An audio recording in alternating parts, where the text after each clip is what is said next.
এই গান বাজনার সাথে তুমি তোমাকে ধ্বংস করে দিচ্ছ। যেদিন নিঃশ্বাস বন্ধ হয়ে যাবে সেদিন হলেও বুঝবা, বুঝতে তোমাকে হবেই।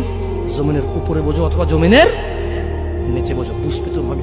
শোনো, আল্লাহ কোনো কিছু বলেছে আর তুমি বুঝবা না, আহা হা, পার পাওয়া যাবে না। তবে তোমাকে বলি, যা করেছো করেছো, যা গান বাজনা শুনেছো শুনেছো, এবার আল্লাহকে ভয় করে সব ছেড়ে ইস্তেগফার করো। বলো, আল্লাহ আমাকে ক্ষমা করেন, আমার এই দুই কানে গলিত সীসা ঢালিয়েন না ইয়া আল্লাহ। ছিলাম কিন্তু আমি উপলব্ধি করতে পারিনি, ইয়া আল্লাহ আজকে আমি উপলব্ধি করছি।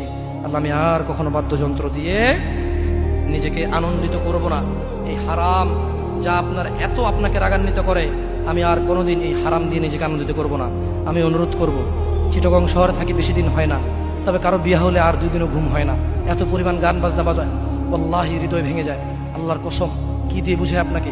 মন চায় মারামারি করি, মন চায় গালাগালি করি, মন চায় ঝগড়া করি, মন চায় ওর বিয়ে ভেঙে দেই, মন চায় নিজে পুলিশের ওসি হয়ে ওদের সবগুলো বন্ধ করি, মন চায় রাজনৈতিক নেতা হয়ে লাঠিচোটা নিয়ে এদেরকে পিটানো শুরু করি, মন চায় আল্লাহর থেকে অনুমতি আসুক, ওহি বন্ধ হয়ে গেছে, মন চায় আল্লাহ তুমি ওহি পাঠাও, একটাকে গলায় পাড়া দেই কতক্ষণ,